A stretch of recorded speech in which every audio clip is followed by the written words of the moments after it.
Ladies and gentlemen, the President of the Republic of the Philippines, Ferdinand Romualdez Marcos Jr.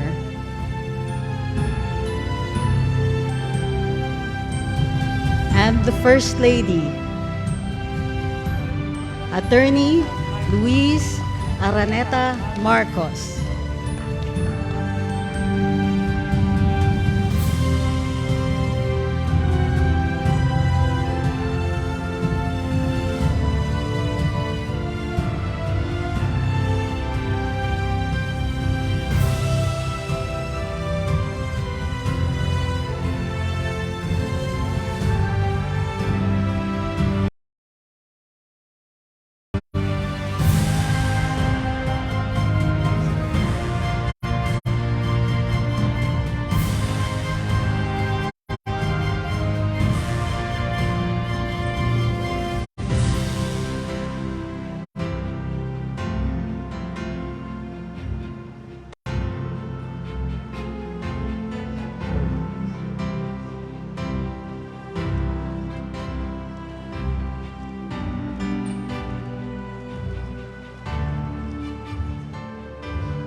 Good morning, everyone. Please take your seat. I'd like to greet, of course, Vice President Sara Duterte, House Speaker Martin Romualdez, members of the cabinet, Representative Antonio Calixto. Is he here? Oh, there. Hindi kita nakita. I'm sorry.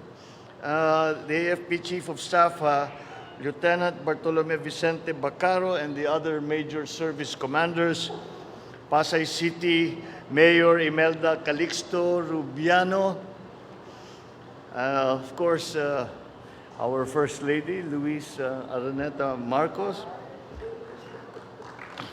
our newly minted congressman from the 1st District of Ilocos Norte, Sandro Marcos, other distinguished guests, ladies and gentlemen. Today I embark upon what I anticipate to be the first of a series of trips that I will be undertaking to our friends, our partners, our allies around the world. And this is to once again put the Philippines in a position where we have strong alliances and strong partnerships which are necessary for us to come out of the post-pandemic economy. So I leave to undertake my first state visit to our immediate neighbors, Indonesia and Singapore. In other words, ako'y mga ngapitbahay para sa ating bansa at para sa ating ekonomiya. I go from here, from Manila to Jakarta, upon the invitation of President Joko Widodo for a state visit from the 4th to the 6th of September. Indonesia has been our ally and one of our closest bilateral partners for the past 7 decades. And beyond that, the cultural ties and the geographical affinities that we enjoy have always been part of our relationship with Indonesia. We will reaffirm our ties with fellow archipelagic nations and ASEAN co-founder, Indonesia, with whom we share an extensive maritime border in the south of the Philippines.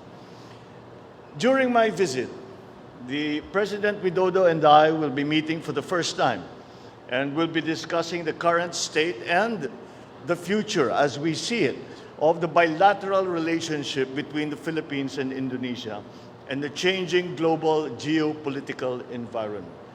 We will also witness the signing of several agreements between our two countries, covering important areas of cooperation. These are agreements on defense and security, on the creative economy, the culture, and our foreign ministers look forward to signing the Philippines-Indonesia Plan of Action for the next 5 years, which commits our two countries to projects and activities covering the full range of our bilateral ties.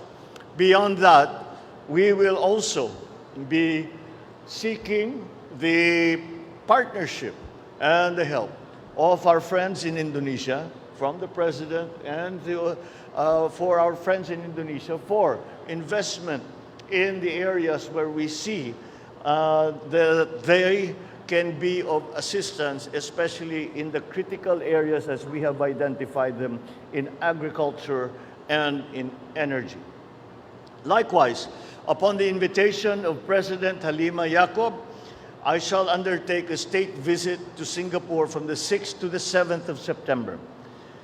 Singapore is home to 200,000 Filipinos, and as ever, they make us proud for their contribution to the economies of Singapore and the Philippines.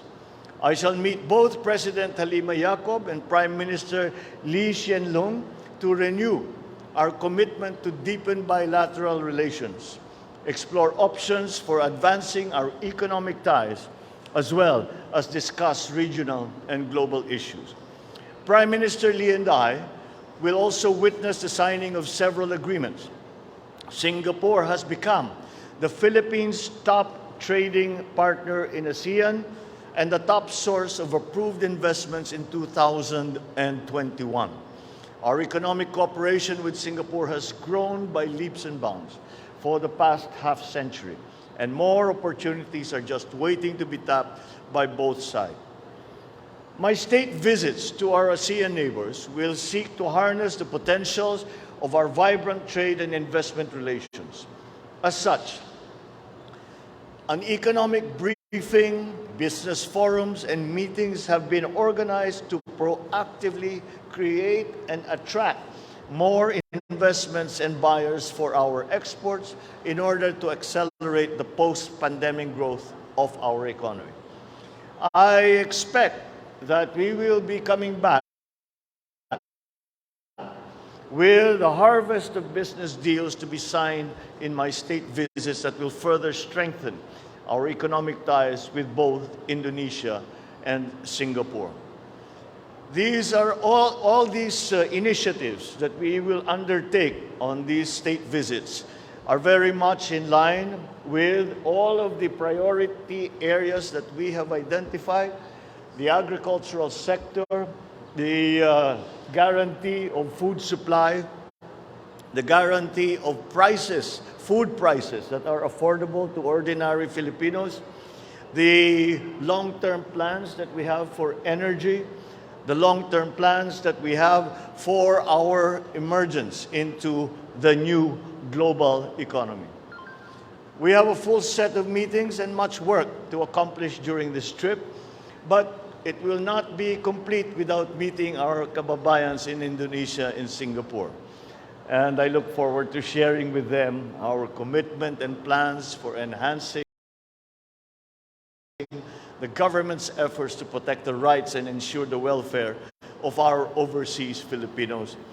And I convey my appreciation for their support and valuable contributions to our country. And beyond that, we must thank Singapore and Indonesia for the way that they have welcomed and allowed to assimilate our Filipino nationals into their society, into their economy, and into their daily lives.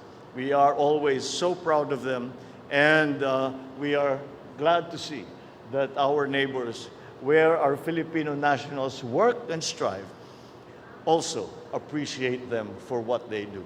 Maraming salamat po. Magandang umaga po sa inyo lahat.